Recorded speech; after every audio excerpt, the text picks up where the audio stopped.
This conference will now be recorded. Okay, good morning, all of you. So, agenda for today's session. Is two. One is we are going to cover a last part of graph that is called a minimal spanning tree. In some books, it is called as a minimal spanning tree. With this, we are going to cover up one more topic called regular expression, or it is called as Polish notation.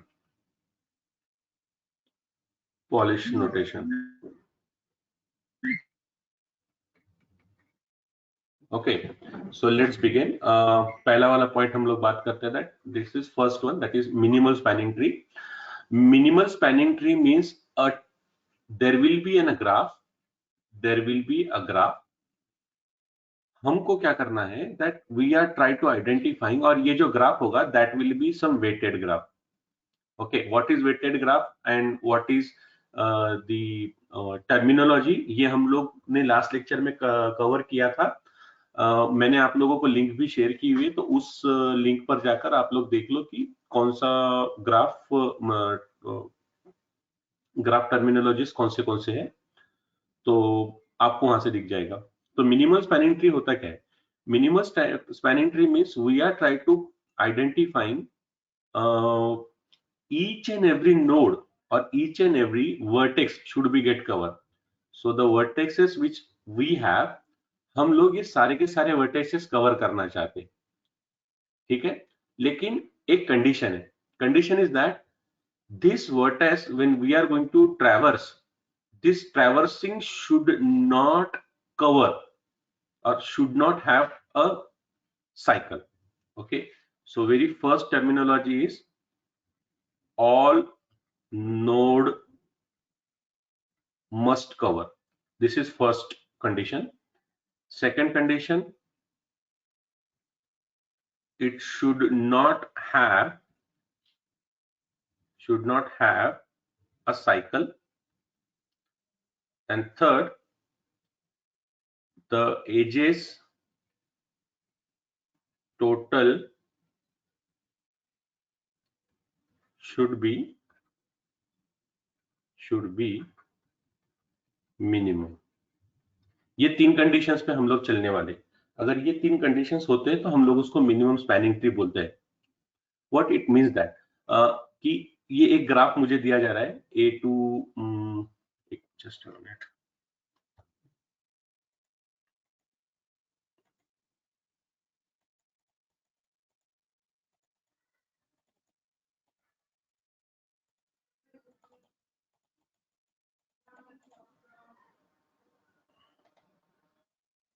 Okay, let's say, oh sorry,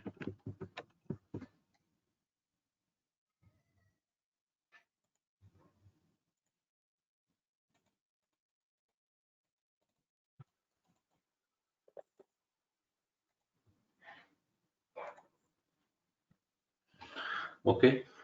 let's say एक graph है A, ये है B और ये है C, और ये एक दूसरे से कनेक्टेड है, और हर ग्राफ का एक एज रिप्रेजेंट करता है कोई वैल्यू, लेट्स से 1, 2 एंड 3. हमारा काम क्या है कि सबसे पहले सारे के सारे नोड्स कवर होने चाहिए. तो हम लोगों को एक ट्री बनाना है. ट्री मतलब a tree is representing collection of edges and nodes. Okay, collection of edges and nodes but no cycle.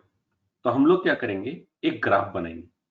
Graph ऐसा रहेगा कि वहां पर A रहेगा, C रहेगा और D रहेगा और B रहेगा. तो ये पहला कंडीशन है कि ये सारे नोड्स ट्रैवर्स होने चाहिए. तो ये पहली कंडीशन ओके. दूसरा क्या है, इनके कनेक्टिविटीज ऐसे होने चाहिए, कि वो साइकिल रिप्रेजेंट न करे. अब ये देखो, यहाँ पर ये साइकिल रिप्रेजेंट कर रहा है, A to C, C to B, B to A. सो ये साइकिल रिप्रेजेंट कर रहा है. हमको क्या चाहिए कि तीनों ट्रैवर्सिंग भी कनेक्ट होने चाहिए और साइकिल भी नहीं होनी चाहिए। तो ये सेकंड कंडीशन है। और थर्ड कंडीशन क्या है, जो एजेस की टोटल होगी ये तीनों कवर होने के बाद उसकी कॉस्टिंग मिनिमम होनी चाहिए। फॉर एग्जांपल लेट से हम लोग बोलते हैं कि हम 1 to B एक एज लेते हैं, इसकी कॉस्ट है 1।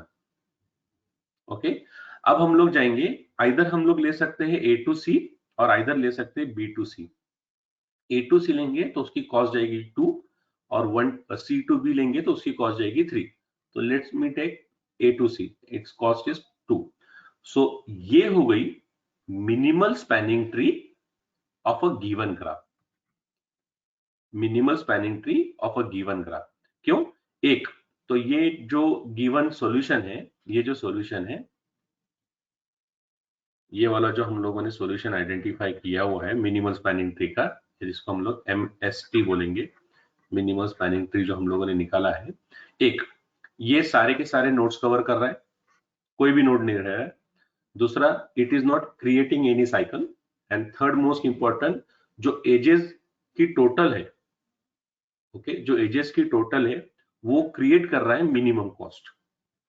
Okay, so that is called minimum cost spanning tree or minimal spanning tree. So in some books it is called minimal spanning tree, in some books it is called minimal cost spanning tree, और जैसे मैंने बोला कुछ जगह पे इसको minimum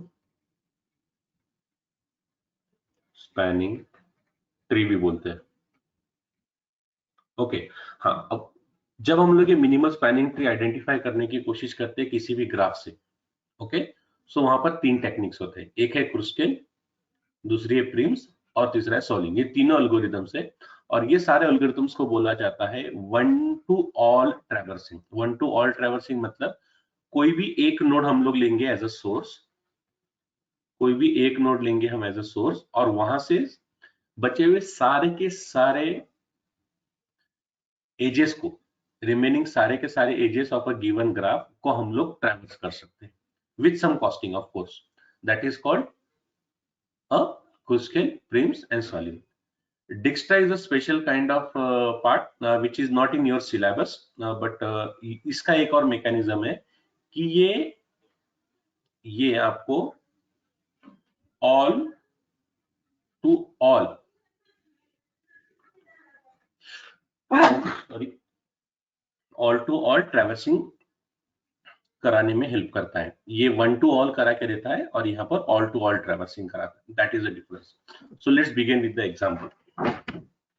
let's begin with the example. Example बोलो, हम आप लोगों को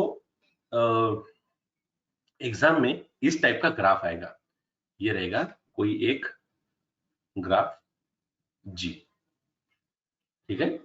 आपको बोला जाएगा that try to, now the given graph is there, and now you need to identify a minimal spanning tree, okay, or minimal cost spanning tree using Kruskal algorithm. Okay, just a minute.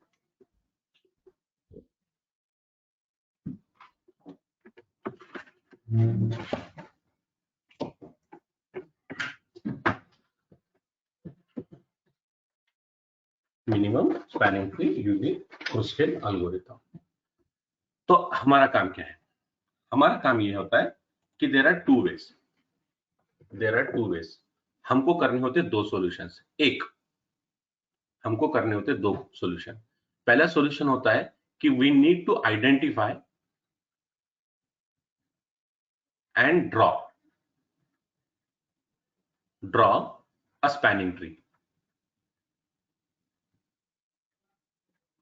Okay, with minimum cost, ये हमारा first answer होता है। Second answer होता है, and we have to calculate the cost, that's it. You will get 100% marks. You will get 100% marks. मतलब क्या? इस दिए हुए ट्री पर से हम लोगों को एक, या फिर इस दिए हुए ग्राफ पर से हम लोगों को एक ट्री बनाना होता है। ट्री में क्या होगा, ये तीनों कंडीशंस। ट्री में क्या होगा, ये तीनों कंडीशंस। पहला, सारे के सारे नोड्स कवर होने चाहिए, सारे के सारे नोड्स कवर होने चाहिए, उस ग्राफ में कोई साइकिल भी नहीं बनाना चाहिए, और जो भी एजेस जो हम लोग कनेक्ट कर रहे हैं बनाने के लिए ये ट्री, उसकी कॉस्टिंग भी मिनिमम होनी चाहिए। ओके, सो इतना तो फिक्स है कि ये A B C D E F G, ये 6-7 जो नोड्स है वो सातों के सातों नोड्स कवर होने चाहिए। Okay, so how we are going to create it, how we are going to creating it? So for that, there are a very simple method is there. Just draw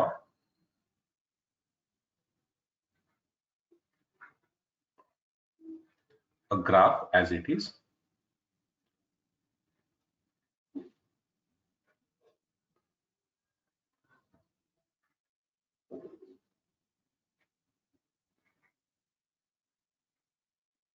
ठीक है, ये हमने draw किया without edges, without edges. अब हम लोग क्या करेंगे, सबसे पहले जाएंगे और यूज करेंगे क्रुस्केल एल्गोरिथम। क्रुस्केल एल्गोरिथम के 3 स्टेप्स है। पहला स्टेप होता है कि हम लोग आइडेंटिफाई करते हैं इन पूरे दिए हुए स्टेप्स में से, पूरे दिए हुए स्टेप्स में से step number 1। Okay, step number 1, let me just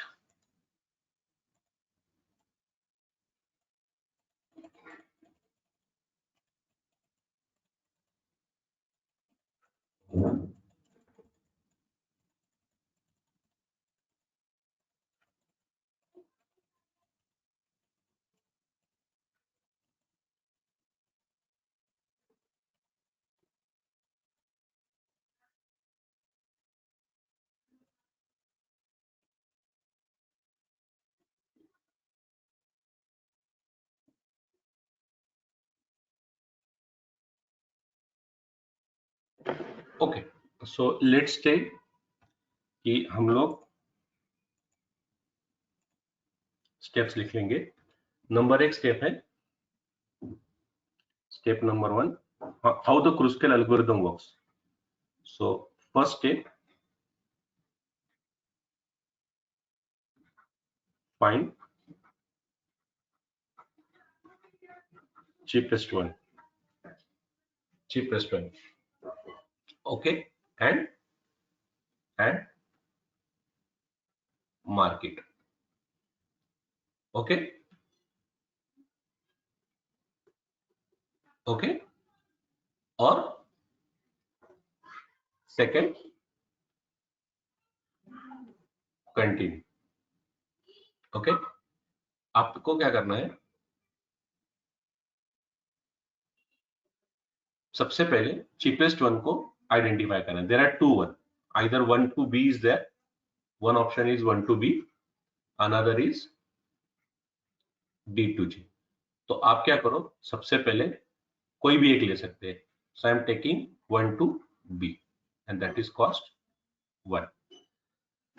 अभी नेक्स्ट काम क्या है, second step. Step 2 is what, continue with, continue with the second cheapest one. Okay, ठीक है, second cheapest one, but which is not close to this second cheapest one, which does, which is not close to this। okay, so another is what, d to e, d to e, which is cost 1, which is cost 1। now third, start repeating। okay, start repeating up to all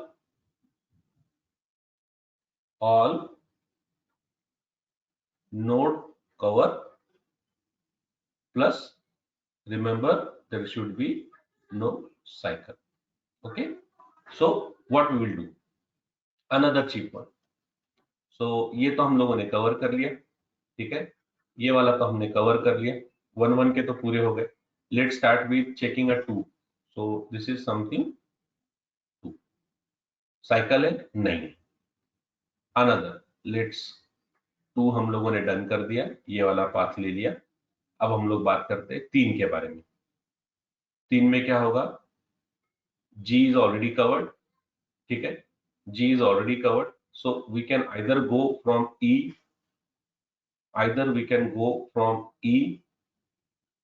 to G, E to G और F2। तो loop जो बाहर वाला external loop है उसको हम लोग बाद में लेते हैं।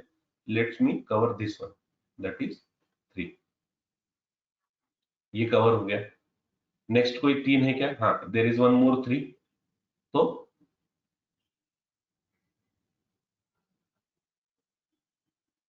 ओके, अब कितने रह गए? एक ही रह गए, ठीक है, तो 3 कवर हो गए। अब 4 देखते हैं। 4 में अगर हम लोग E टू G जाएंगे तो प्रॉब्लम हो जाएगा, क्योंकि साइकिल कवर हो जाएगी, ठीक है। साइकिल कैसे कवर होगी? E to G, G to F, F to E, cycle आ जाएगी। तो हम लोग ये नहीं लेंगे, ये वाला कंफर्म 4 नहीं लेंगे। दूसरा 4 कौन सा है? ये वाला। तो इसमें फिर C टू F कवर होता है, C टू F कवर होता है। तो दैट विल बी 4 और दैट्स इट। सारे के सारे नोड्स कवर हो गए। ये वाला नोड, ये वाला नोड, ये ये ये वाला नोड और ये वाला नोड, सारे नोड्स कवर हो गए। सो अल्टीमेटली हमारा पहला वाला ऑप्शन हो गया, that we have covered all the nodes, और no cycle, so what will happen? so the edges, so अब हम लोग बात करेंगे स्टेप 2 की, दैट इज कैलकुलेशन। कैलकुलेशन हम कैसा करेंगे? हम लोग कैलकुलेशन में बात करेंगे कि there will be a set of edges, A to B, B to D, ठीक है, D to G, then G to F, F to C and F to E। ये वो सेट ऑफ वर्टिसेस है जो कैलकुलेट कर रहा है मेरा minimal spanning tree of Kruskal algorithm by using Kruskal algorithm. Let me just, okay, so अब हम लोग क्या करेंगे, यहाँ पर कैलकुलेशन करेंगे। कैलकुलेशन में ऐसा होगा कि A to G 1 plus B to D 2 plus D to G 1, then G to F 3, then F to C 4 और F to E 3। so total will be 1 2 3 4, 4 and 3 7, 7 and 3 10, and that is 14। so if we are identifying the minimal cost of a given graph, the minimal cost of a given graph G using Kruskal algorithm, so graph is this, okay, minimal spanning tree is this, okay, minimal spanning tree is this, and the cost of a spanning tree is 40, okay, so cost is 40, that's it, हो गया, आपके 8 marks मिल गए, okay. और this is how the minimum spanning trees get draw. तो आपको करना क्या है, आपको सबसे पहले फाइंडिंग द चीपेस्ट वन, उनको मार्क करते जाना है, इसी को कंटिन्यू करना है up to we are not getting any cycle और all nodes are get create. जब ये सारे नोड्स हो जाएंगे कनेक्ट, हम लोग कैलकुलेशन के अंदर में निकालेंगे that this is a set of vertex, this is a set of vertex, okay, which form minimum spanning tree, and the cost of a minimum spanning tree is equal to cost of a minimum spanning tree is so and so plus and the total cost of a minimum spanning tree is 40। now remember, जब भी हम लोग इस graph के associated कोई भी technique का use करके मिनिमम स्पैनिंग ट्री बनाएंगे तो अल्टीमेटली वो ट्री हमेशा यही बनेगा, और उसकी कॉस्टिंग 14 ही आएगी, सिर्फ टेक्निक चेंज होगी। तो आइडेंटिफाइंग वो टेक्निक चेंज हो जाएगी। Okay, so let me just find you the second one. कोई इश्यू है इसके अंदर में?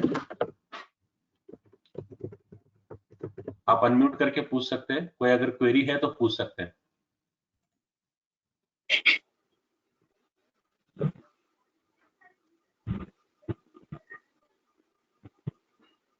कोई क्वेरी है? अच्छा, Shyam, sir, if has two directions, would that create a cycle? Definitely वो साइकिल क्रिएट कर सकता है। बाय डायरेक्शनल होते हैं वो बाय डायरेक्शनल होते हैं। जब वहां पर कोई डायरेक्शन नहीं होता है, इसका मतलब वो बाय डायरेक्शनल होते हैं, और बाय डायरेक्शनल होने की वजह से वो लोग किधर से भी किधर भी जा सकते हैं। So that's why we have to be very careful. So now just remember, अगर अगर ये ट्री डायरेक्शनल होता, ये ट्री डायरेक्शनल होता, और अगर यहां पर अगर ऐसा डायरेक्शन होता, अगर ऐसा डायरेक्शन होता और मेरे पास में कोई स्कोप नहीं होता इसको कवर करने का, या फिर ये एक और ग्राफ होता जो ऐसा होता, और यहां पर एक और ग्राफ होता जो ऐसा होता। रिमेंबर, अभी यहां पर, ओ सॉरी, या ऐसा ऐसा वाला डायरेक्शन होता, और यहां पर ऐसा वाला डायरेक्शन होता। ठीक है, तो मेरे पास में प्रॉब्लम क्या होता, मैं ए टू सी नहीं जा सकता था, मैं ए टू डी चला जाता।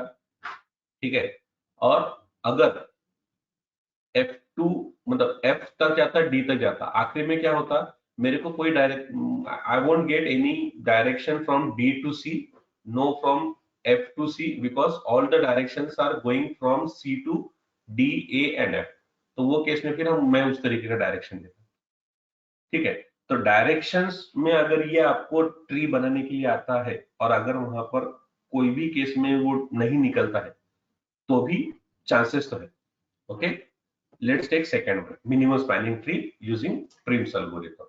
एक तो फिक्स है कि अब जो ट्री बनेगा वो ट्री ऐसा ही बनेगा, वो ट्री ऐसा ही बनेगा, क्योंकि एक फिक्स होता है ऑफ अ गिवन ग्राफ, किसी एक गिवन ग्राफ का जो ट्री बनता है, minimal spanning tree using any technique, using any technique, उसकी कॉस्ट भी सेम आती है, उसकी कॉस्ट भी सेम आती है, और उसकी ट्री भी सेम आती है।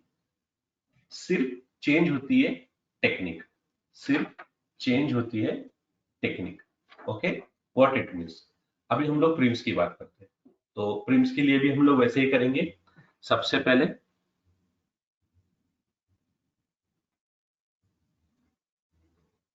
ठीक है, सबसे पहले हम लोग क्या करेंगे, सारे के सारे नोड्स ड्रॉ कर लेंगे विदाउट एजेस, सारे के सारे नोड्स ड्रॉ कर लेंगे without edges.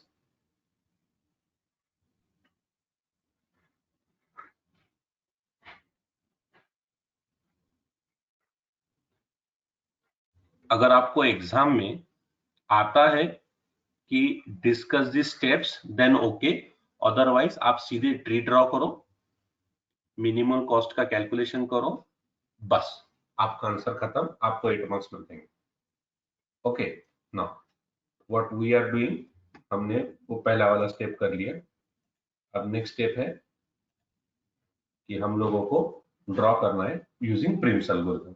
Now what this Prim's algorithm will identify, कोई भी एक स्टेप वन ये बोलता है कि any node set as a source one, कोई भी एक नोड ले लो, उसको आइडेंटिफाई बोलो सोर्स बोलकर, तो मैं यहाँ पर ए लेता हूं। ओके, और यहां से मुझे नियरेस्ट नेबर आइडेंटिफाई करना है, या नियरेस्ट एडजेसेंट आइडेंटिफाई करना है। ठीक है, जो कि चीपेस्ट हो। ठीक है, पहले हमने क्या किया था, सीधे सीधे हम लोग इसके हिसाब से, कॉस्टिंग के हिसाब से जा रहे हैं, बराबर है। अभी हम क्या करेंगे, कॉस्टिंग के हिसाब से नहीं, कोई एक नोड पकड़ेंगे सोर्स बोलकर, और वहां से चीपेस्ट आइडेंटिफाई करने की कोशिश करेंगे। ठीक है, चीपेस्ट आइडेंटिफाई करने की कोशिश करेंगे। So what we have, 1 to A to B, that is cost 1। Okay ना, अब ये जो दो है, ये दोनों में से ही किसी एक नोड का नेक्स्ट चीपेस्ट एसोसिएटेड एज हमको आइडेंटिफाई करना पड़ेगा. So next will be this. Then इन तीनों में से ही जाने वाला कोई एक ऐसा एज आइडेंटिफाई करना पड़ेगा जो मुझे चीपेस्ट पाथ आइडेंटिफाई करके देता है. सो what will be, that is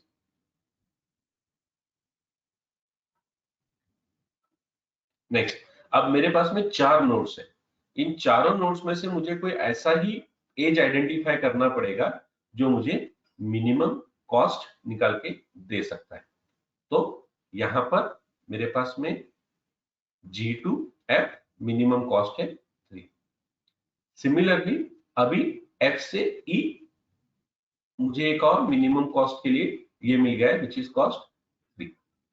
and finally from F to E यहां पर मुझे एक और मिनिमम मिल गया, दैट इज कॉल्ड 4. ठीक है, कोई इश्यू है? अभी देखेंगे अगर हम लोग तो ये तो सेम है, ग्राफ तो सेम आ रहा है, या फिर जो मिनिमम स्पैनिंग ट्री था वो तो सेम आ रहा है. कॉस्टिंग चेक कर लेते हैं. तो अब हम लोग करेंगे कैलकुलेशंस. अब हम लोग करेंगे कैलकुलेशंस. अब हम लोग बात करेंगे calculations. Now what this calculation is defining, we are trying to identifying set of vertices which form this minimum spanning tree. So set of vertices is A to B, then B to D, then D to G, then G to F, then E to F, then F to C. Okay, so let me just calculate the cost of vertices. Okay, what is the cost? What is the cost? 1 plus 2 plus 1 plus 3 plus 3 plus 4. What is total cost? 40. Okay, so given graph ये वाला है, given graph ये वाला है, या फिर minimum spanning tree हो गई ये, मिनिमम स्पैनिंग ट्री हो गई ये, और उसकी जो कॉस्टिंग हो गई है वो हो गई है ये, और ये हो गया यूजिंग, ये हो गया यूजिंग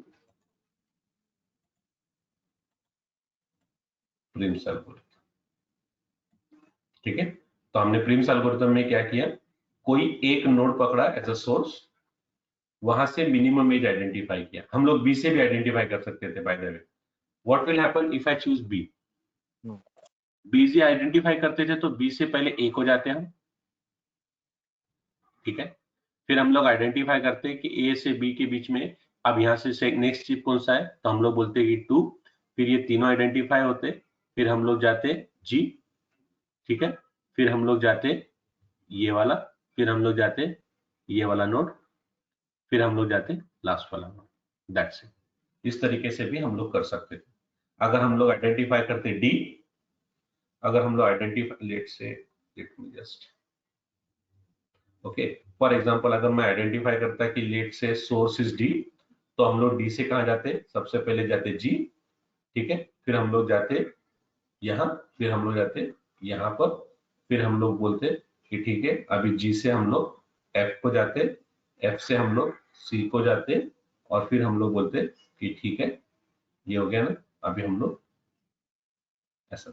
और ये इस तरीके से भी आखिरी में डायग्राम तो वही निकल. अगर मैं ई को जाता, अगर मैं ई को जाता तो भी वही होता.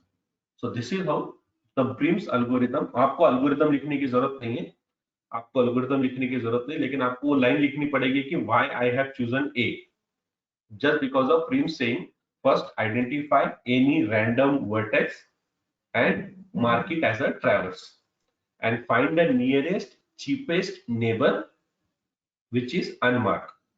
find the minimum cheapest edge or the associated node which is unmarked and which creates a costing of minimum weight and moreover उसने साइकिल नहीं बनानी चाहिए. ये हो गया minimum spanning tree using Prim's algorithm. कोई डाउट है? कोई डाउट है?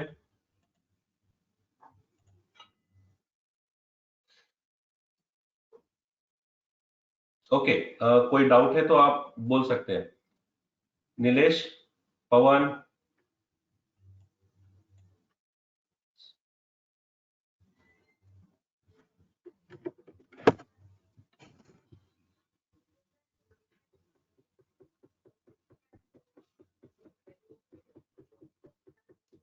हेलो,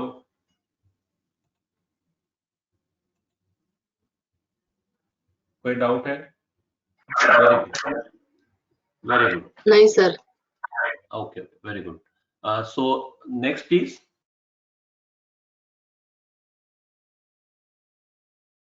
कौन बोल रहा है? श्याम. श्याम क्या हो गया? श्याम, श्याम अनम्यूट करो और बात करो. क्या हो गया?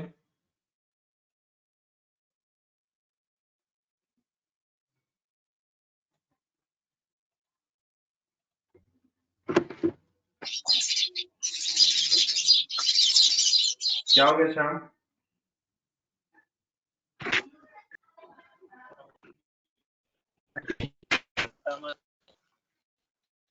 क्या हुआ? हेलो,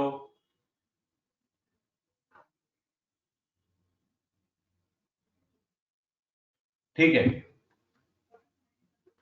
ओके, बाद में हम लोग फिर बात करते हैं.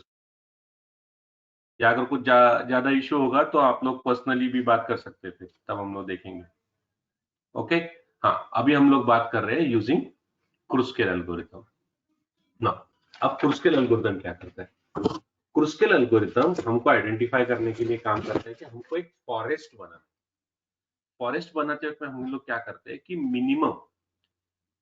मिनिमम कॉस्टिंग लेकर हम लोग फॉरेस्ट आइडेंटिफाई करते हैं. फॉरेस्ट मतलब क्या होता है कि जब वो ड्रॉ होगा तो वो कोई एक एज कवर करेंगे और वो फॉरेस्ट बढ़ाना शुरू कर देंगे. ठीक है, तो पहला हम लोग एक एज आइडेंटिफाई कर रहे हैं ए टू बी, ये मिनिमम कॉस्टिंग है. अब अगला क्या होगा? फॉरेस्ट मतलब क्या हो रहा है कि इसी को कनेक्टेड होना चाहिए another. Then third will be this, next will be this one, another cheap will be, and this is how the forest is grow. Generally this is how the forest will grow, and finally we will get this. This is the simplest way we can identify. ठीक है, तो आपको क्या करना पड़ेगा? आपको क्या करना पड़ेगा? एक प्रॉपर ग्राफ बनाना पड़ेगा. ठीक है, ग्राफ बनाना पड़ेगा.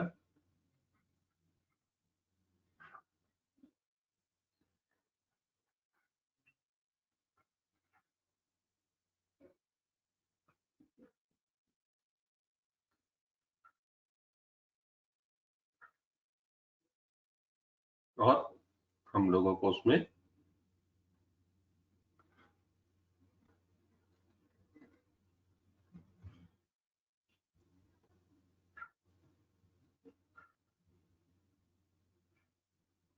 अगेन कॉस्टिंग, सबसे पहले हम लोग सेट ऑफ वर्टिसेस निकालेंगे. Okay, for calculation purpose, and how the calculation is going to be defining by making set of vertices called AB, BD, DF, DF, EF,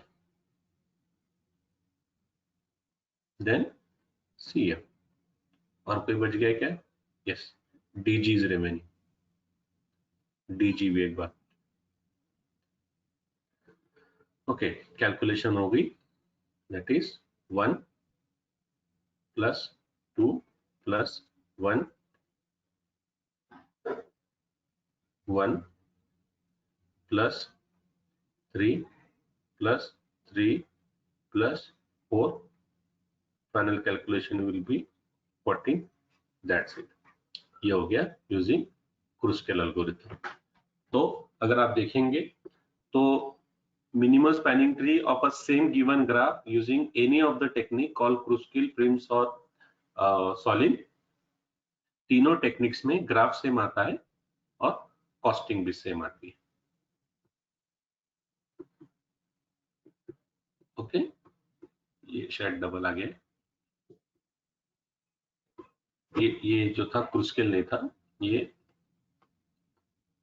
ये वाला जो था ये कुछ कॉपी पेस्ट में रह गया इशू, तो ये सॉलिन था। ये वाला जो टेक्निक था ये था using सॉलिन algorithm, Solin's algorithm. So that is a minimal spanning tree. 8 marks के लिए क्वेश्चन आता है। डिक्स्ट्रा थोड़ा सा डिफिकल्टी लेवल में ज्यादा है और इसका आपके एग्जाम से एसोसिएटेड नहीं होता है, बट एक 5 मिनट में जितना पॉसिबल होता है मैं आपको दिखा दूंगा। नाउ व्हाट डिक्स्ट्रा मींस, डिक्स्ट्रा का मतलब होता है कि एक नोड से हर नोड पे जाने के लिए आपको कॉस्ट निकालते आनी चाहिए। तो ये कैसा होता है कि वो आपको ड्रॉ करना होता है यूजिंग मैट्रिक्स।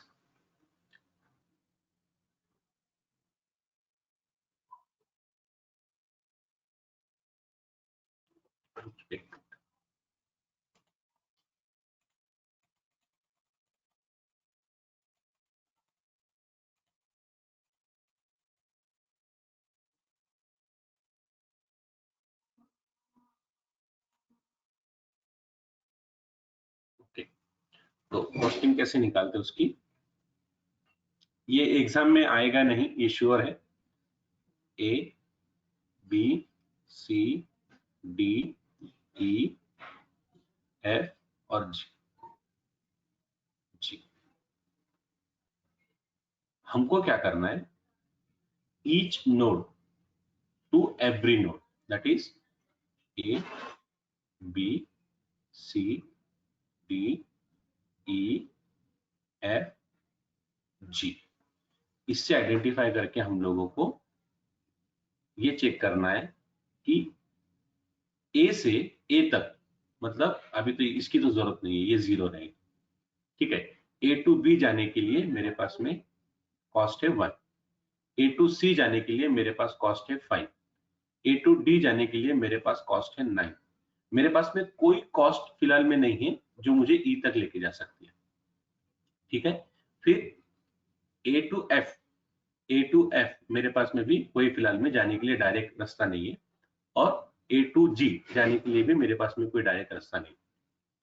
सिमिलरली बी से direct connected B to A 1, B to B कोई भी नहीं, बी टू सी कोई भी नहीं, ये डायरेक्ट नहीं है, दैट्स व्हाई अननोन है, हमको नहीं पता, ठीक है।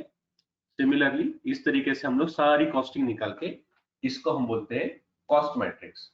This is something called cost matrix. ये आपको ड्रा करना होता है इनिशियल स्टेज पे।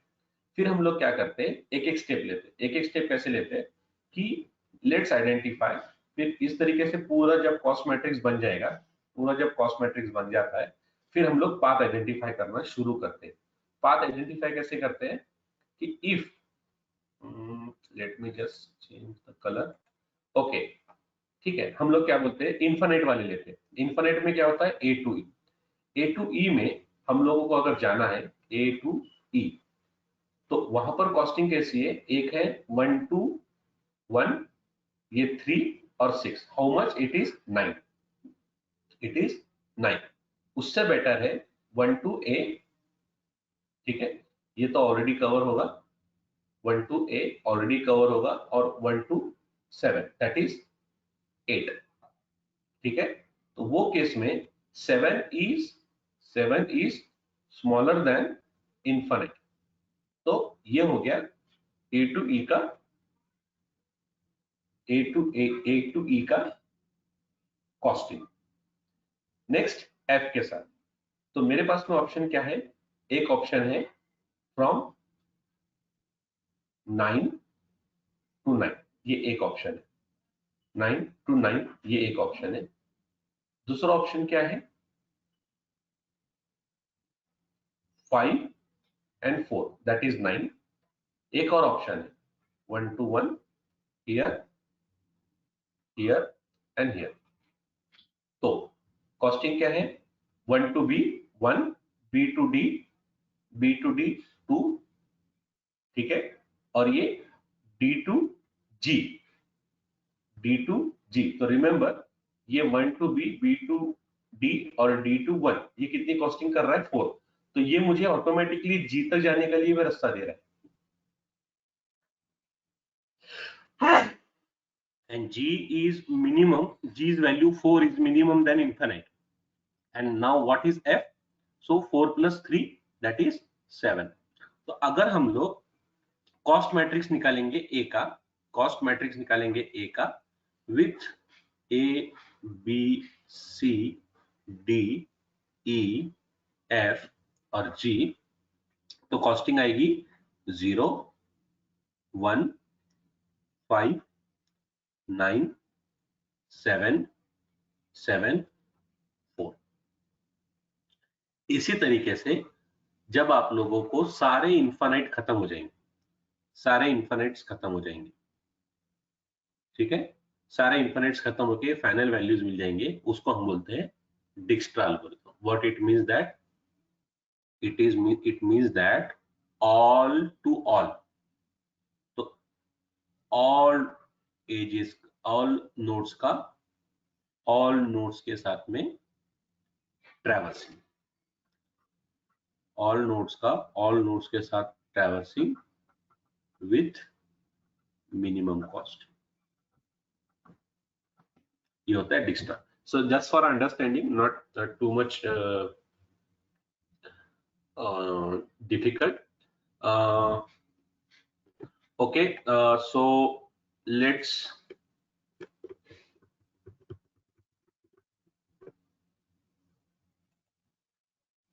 कोई क्वेश्चन है तो आप पूछ सकते हैं।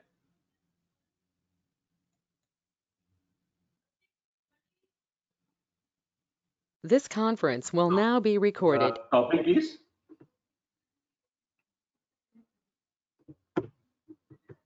Polish notation.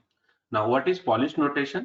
Polish notation, it is a way to write down any arithmetic expression, and these expressions are called as a notation।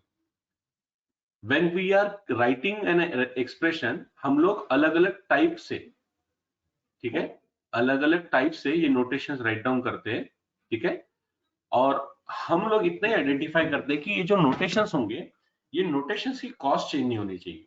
For example, हमारे पास 3 टाइप के नोटेशंस होते हैं। एक होता है जिसको हम लोग बोलते हैं इनफिक्स नोटेशन। इनफिक्स नोटेशन मतलब उसमें ऑपरेंड 1 और ऑपरेंड 2 के बीच में एक ऑपरेटर होता है। Okay, so before we do this, let me just explain you what is operand। What is operand? What is operand? Operand का मतलब होता है any symbol, so symbol, or I can say not a symbol actually, but any character or identifier। So it can be A, B, some, or it can be numbers also, 0 to 9। And what is operator? Now that operator is a special symbol for calculation purpose, special symbol जो हम लोग use करते हैं calculation purpose। That operator can be opening and closing bracket, expression, multiplication, division, plus, minus, exponential, okay, big brackets, तो ये हमारे होते हैं ऑपरेटर्स। तो जब जब दो ऑपरेंड्स के बीच में ऑपरेटर होता है, उसको हम बोलते हैं infix notation, that is in fix expression. Prefix expression is nothing but when operator preceding to the operand.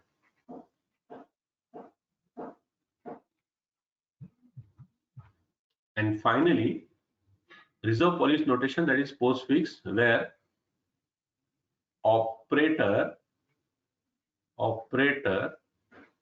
suffix the operand. Okay, for example is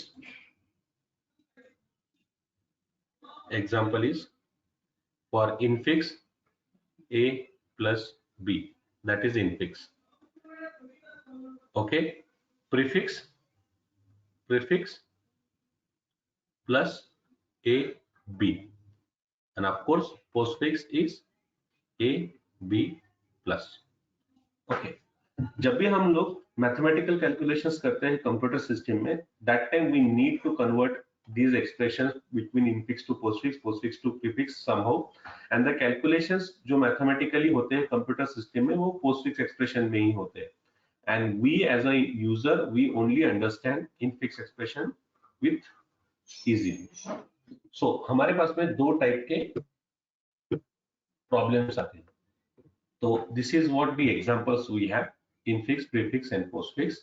सो ये तो मेरा रेगुलर वाला इनफिक्स है, ये है प्रीफिक्स है, और ये पोस्टफिक्स है, and likewise all are given in the detail. जब भी हम लोग ये इनफिक्स टू पोस्टफिक्स एक्सप्रेशंस या प्रीफिक्स कन्वर्जन्स की हम लोग बात करते हैं, तो that conversion is having some operator precedence, operator precedence means what? President means a priority.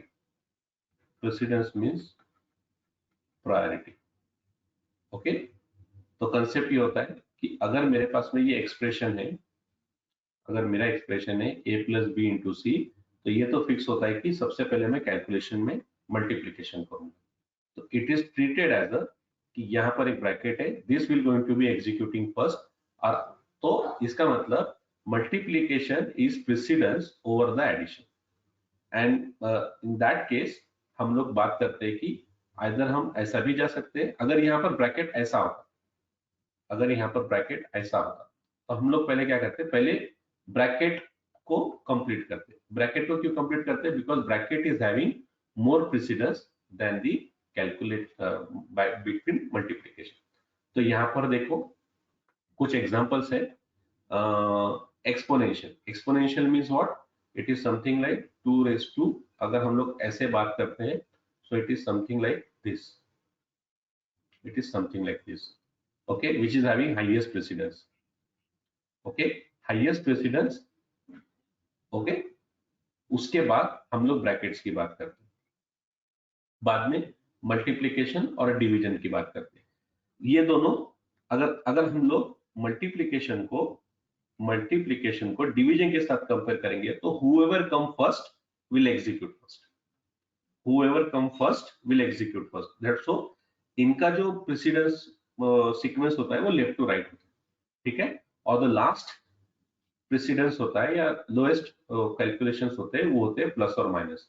So plus having equal precedence with minus, okay, but they are lowest as compared to multiplication and division, but multiplication and divisions are having equal precedence, so this is operator precedence.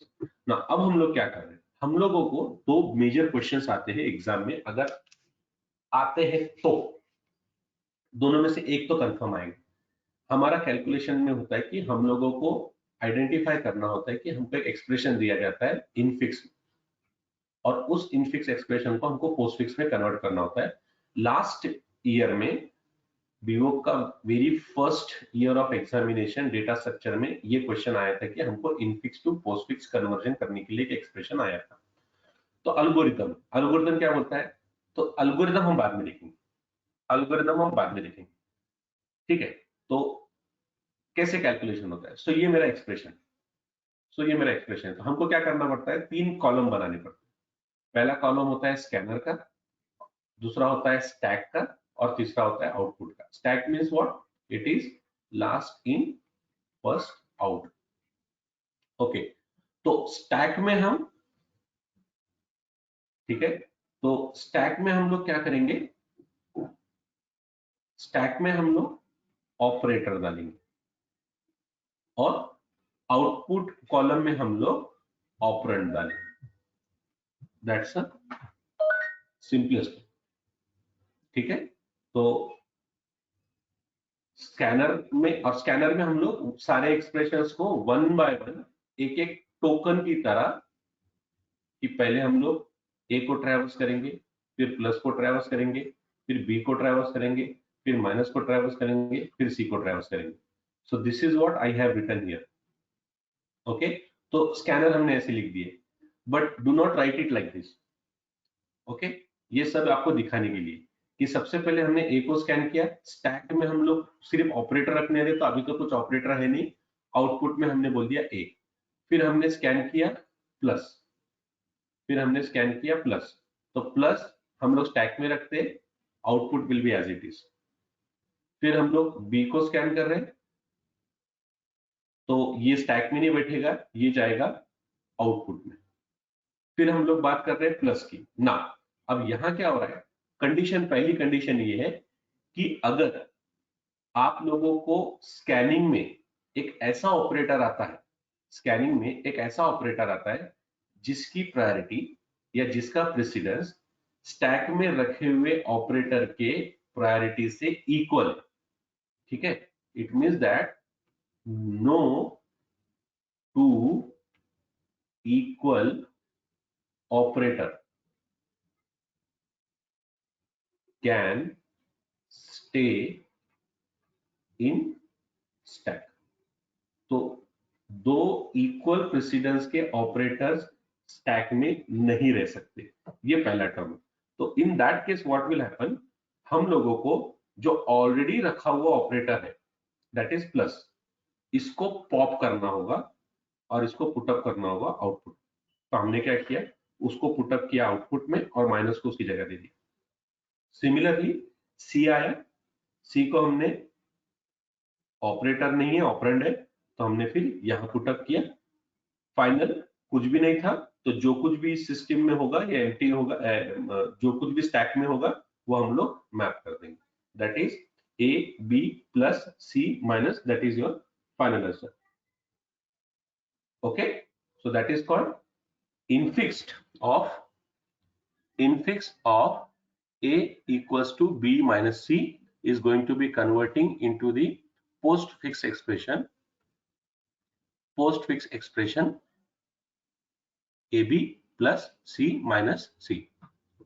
Okay, कोई doubt है? हम लोग और एक दो example लेने वाले हैं, अगर यहां तक कोई डाउट है तो आप पूछ सकते हैं, कोई क्वेरी है तो आप पूछ सकते हैं। चैट बॉक्स में पुटअप करो, माइक में बोलने की जरूरत नहीं है। Otherwise will continue. आरती के अलावा भी कोई और बोल सकता है, कोई क्वेरी है तो बोलो। हम लोग एक और एग्जांपल लेने वाले, डोंट वरी, तो ये तो स्क्रैच से लेंगे हम लोग। Okay, so let's continue. Okay, so अब हम लोग बात करेंगे कि ये वाला एक्सप्रेशन हम लोग कैसे सॉल्व करेंगे। तो ये तो स्क्रैच से लेंगे हम। तो स्क्रैच से हम लोग क्या करेंगे कि सबसे पहले हम लोग ए को स्कैन करेंगे, तो स्कैनर में आ जाएगा ए, स्टैक में तो कुछ रहेगा नहीं, ये रहेगा एम्प्टी, और यहां आ जाएगा ए। फिर हम लोग स्कैन करेंगे मल्टीप्लीकेशन को, स्कैनर में आ जाएगा मल्टीप्लीकेशन, ऑपरेटर होने की वजह से हम लोग इसको स्टैक में रखेंगे, ठीक है। तो यहां पर आउटपुट में ए एज इट इज रहेगा। फिर आएगा B, so B is the operator operand, so we are not putting in a stack, हम लोग उसको आउटपुट में डाल देंगे। फिर आएगा प्लस, ठीक है, फिर आएगा प्लस। अब यहां कंडीशन दूसरी एक और आ गई। पहली कंडीशन क्या थी? पहली कंडीशन क्या थी कि सबसे पहली बात, no two equal operators can stay in a stack. अब कंडीशन दूसरी, कंडीशन दूसरी क्या है कि क्या है कि यहां पर एक कंडीशन आ गई, तो कंडीशन हम लोग थोड़ा सा अलग कलर में लिखते हैं। कंडीशन ये है कि lowest precedence operator can't stay over highest precedence operator। Okay, lowest precedence वाले हाईएस्ट प्रेसिडेंस के साथ में नहीं रह सकते। तो हम लोग पहले क्या करेंगे, वो केस में अगर मेरे पास में स्टैक के टॉप पर हाईएस्ट प्रेसिडेंस ऑपरेटर है, तो हम लोग सबसे पहले उसको पॉप करेंगे, ठीक है। तो यहाँ क्या होगा, प्लस यहाँ आ जाएगा और ये बाहर जाएगा, तो this will become plus and this will become, output will become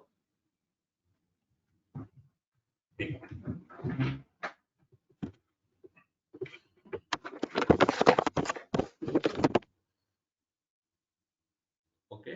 so output will become A B, क्योंकि ये वाला हमने उठाकर यहां पर पुट अप कर दिया।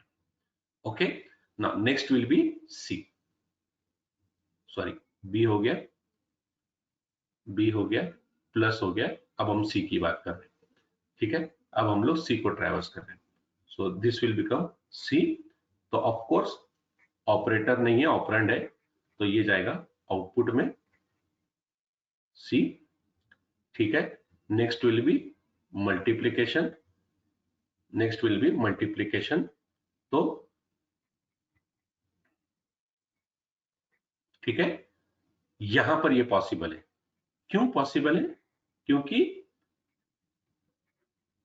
थर्ड रूल क्या है, हाईएस्ट प्रेसिडेंस ऑपरेटर, क्योंकि हाईएस्ट प्रेसिडेंस है, operator can stay in stack, can stay in stack over lower precedence operator, lower precedence operator, तो कोई इश्यू नहीं आएगा, ठीक है। और यहां पर आउटपुट जो हम लोगों का है,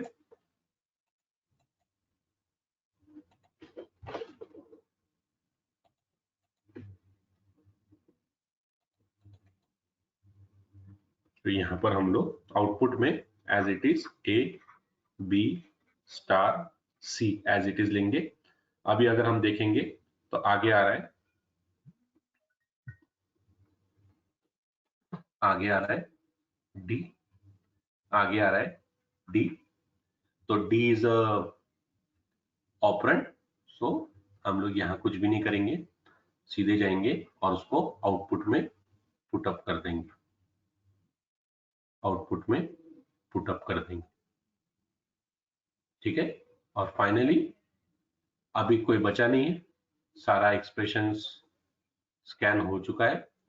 अब काम ये रहेगा कि जितना कुछ भी बचा हुआ है, जितना कुछ भी बचा हुआ है वो एक एक करके शिफ्ट करेंगे। तो ए बी सी डी, त्याच्यानंतर स्टार और फिर प्लस।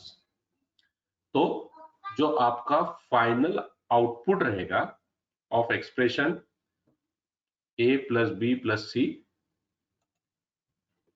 ठीक है, तो इस इनपुट इनफिक्स एक्सप्रेशन का जो आउटपुट रहेगा वो रहेगा A B multiplication C D star plus, ये हो गया आप लोगों का postfix expression of a given tax.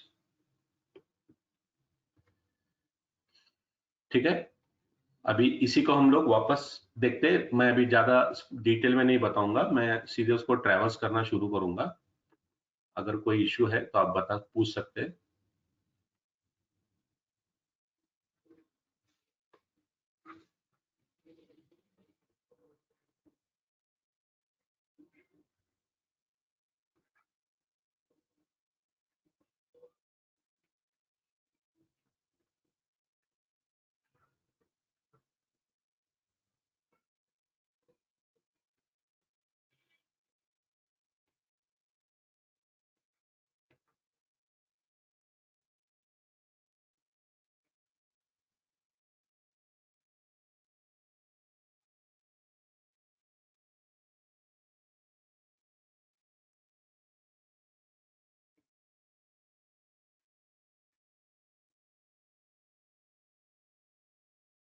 अभी यहाँ पर क्या हो रहा है, यहाँ तक ठीक था। अब यहाँ पर जहां पर एक ओपनिंग और क्लोजिंग ब्रैकेट आ जाता है, तो ये पूरा का पूरा हम लोगों को कैंसल करके उसके अंदर रखे हुए सारे ऑपरेटर्स एक एक करके बाहर निकालने होते हैं।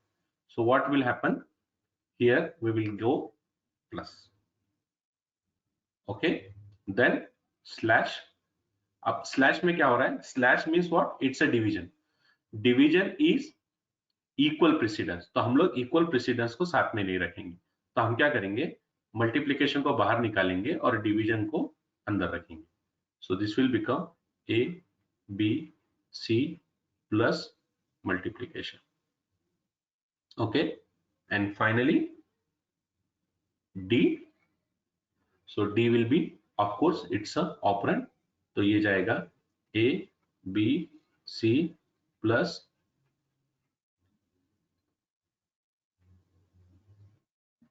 D। स्कैनिंग खत्म हो गया है, तो this will become A B C plus D। तो जो final postfix expression of a given infix है वो है A B C plus multiplication D, that's it, okay। Now you just write it down the query, ये आपके लिए practice के लिए मैं दे रहा हूँ। I'll be just get back you in 2 minutes, मैं आपको एक 2 मिनट के अंदर में This conference will now be recorded.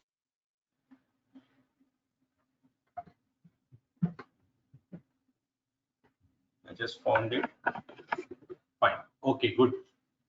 Am I audible? Please make confirmation in chat box. Okay, fine. So let me just immediately go to the last part of today's session, that is okay, so second important aspect, and the last I can say, as far as the syllabus of data structure is concerned, the last point is remaining for the both the classes, that is a post fixed expression evaluation.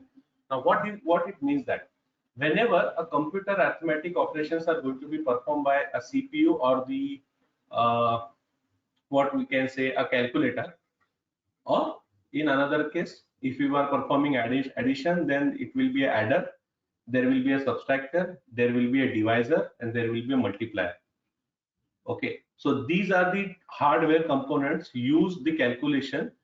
First, the conversion of expression is, let's say if it is 5 plus 6, so it could be 11, but in this is infix expression, so computer first of all convert this from infix to postfix, okay।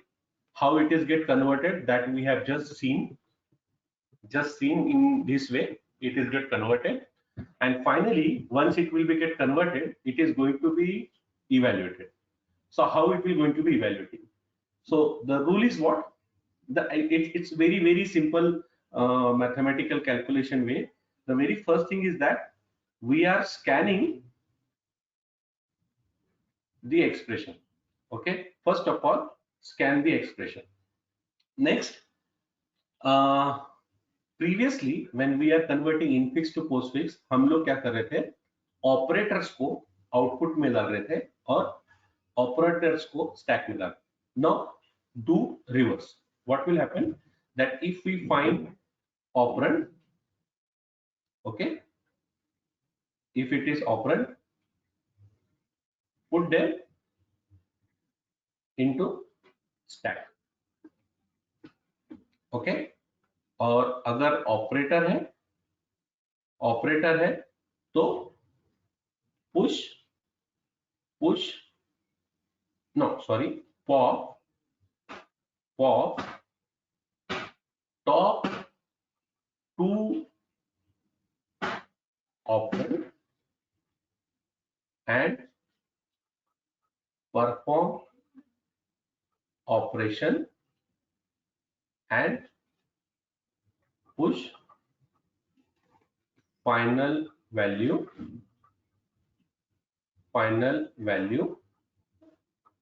into stack. Okay, so what we are doing, अगर हमारे पास में एक postfix expression आता है तो हम लोग क्या करेंगे, सबसे पहले उसको स्कैन करेंगे एक्सप्रेशन कैरेक्टर बाय कैरेक्टर और we can say tuple by tuple. Then अगर मुझे ऑपरेंड मिलता है तो वो ऑपरेंड मुझे स्टैक में पुटअप करना है, और अगर ऑपरेटर मिलता है, ओके, अगर ऑपरेटर मिलता है तो मुझे पॉप करना है टॉप के 2 ऑपरेंड्स, उन दोनों के बीच में कैलकुलेशन करना है और फाइनल आंसर स्टैक में पुटअप करना है. Okay, late me just show you how it is happening. So it is operand, ठीक है, ऑपरेंड है तो मैं स्टैक में पुटअप करूंगा, output is empty. Then 6, okay, so it is there. Now there will be a plus. तो हमारा काम क्या है कि आउटपुट में ये दोनों ऑपरेंड्स को पॉप करना है. ठीक है, पॉप. पहले हमने क्या किया, पुश किया था, बराबर, पुश किया था. तो पहले पॉप किया था, पुश किया था 5 को, फिर पुश किया 6 को. अब हम लोग क्या करेंगे, पॉप करेंगे 5 और 6 को and perform operation. So what will happen, 5 plus 6 is equal to 11 or final answer will be 11, that is push 11. और कुछ भी बाकी नहीं होने की वजह से, so the evaluation of this postfix expression is 5 plus 6. Okay, I think I have cleared it. I'm going to take one more example, but this is for a simplification. Any doubts so far? So you can ask me. कोई doubt है? एक दो और example लेने वाले हम लोग, don't worry. Okay, very good. So immediately go to the next part. This is another example.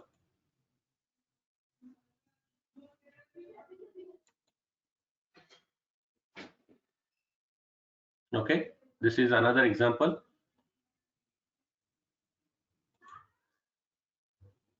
Okay, now this example is saying, so continue with the scanning, there will be a 5, so we are going to push 5. Okay, we are pushing the 5 and output will be empty. Then we have a 6, so 5 के बाद में हम 6 push करेंगे, so that is push. So by the way, हम लोग एक काम करते हैं, हम लोग ऐसा बोलते हैं कि ये जो है, ये है, एक और कॉलम लेते हैं, that is called action. Okay, push करेंगे 5 को, फिर push किया 6 को, output is empty. Now there will be a multiplication. So multiplication में हम लोग क्या करेंगे, action ये रहेगा, pop 5 and 6 to output, okay, and perform operation. So 5 into 6, what will be the answer? That will be 30. So now I will do push 30 into the push 30 into stack. So that will be 30. Now there will be plus. There will be plus. Now again I'll do. I think there is missing something. Okay, so let it just make it like a 4. Make it like a 4 here. ये expression में ये गलती हो गई. So let me just make it 4. So what I'll do, there will be 30 and 4. So what I did, action क्या था, pushing 4. Okay, output में अभी कुछ भी नहीं. Then there will be a plus sign. Plus sign will saying there is an operator. तो top के दो elements को हम लोग so pop 30 and 4. Okay, to output perform operation and push into stack. Push into stack. So what we will do, 30 plus 4 that is 34 और ये हम लोग पुट अप करेंगे स्टैक में. ये हम लोग पुट अप करेंगे स्टैक में. So the postfix evaluation of this expression, postfix evaluation of this expression will be 34. Similarly, एक और एग्जांपल लेते हैं. Okay, now this example is scan 10. Okay, तो अभी हम लोग क्या करते हैं, there will be stack और एक और कॉलम हम लोग रखते हैं एक्शन नाम का. ठीक है, एक्शन नाम का कॉलम रखते हैं. What that action will do हम लोग बताते हैं. तो स्कैन हम लोग करेंगे 10. तो एक्शन रहेगा push 10 okay into stack. So what will do 10 output is nothing. Then we have 2 okay. Then push 2 into stack. So what I'll do, 10 2. Output is empty. Then there will be 8. So 10 to 8. Why? We are pushing 8 into stack. अब आएगा operator. So operator will do what? There will be an operator. Operator will do what? Pop top 2 elements. Top 2 elements is 2 and 8. By the way, consider this expression like 2 is going to apply between this. So if there will be a top elements are 2 and 8, an expression is something like this. So we have to put 2 and 8 like this. So first element will be at left side, right element will be at, second element will be at right side. Okay, and perform operation and put into stack. Okay, so what we'll do, 2 into 8 that is 60 or put up into stack. So 10 and 16 will be there. Then plus. Okay, so of course we are going to do same thing, pop 10 16 10 16 and perform operation and put in stack. So what we'll do, 10 plus 16 that will be 26 put into stack. Okay, now there will be a 3. So what we'll do, 26 again push 3 into stack. 26 and 3. Then there will be minus. So what will happen, we'll do pop 26 3 okay into output, perform operation and put final result into stack. So what will happen? There will be a minus.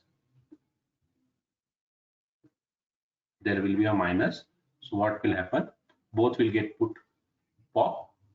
26 minus 3, that will be 23, and I'm putting it into the stack.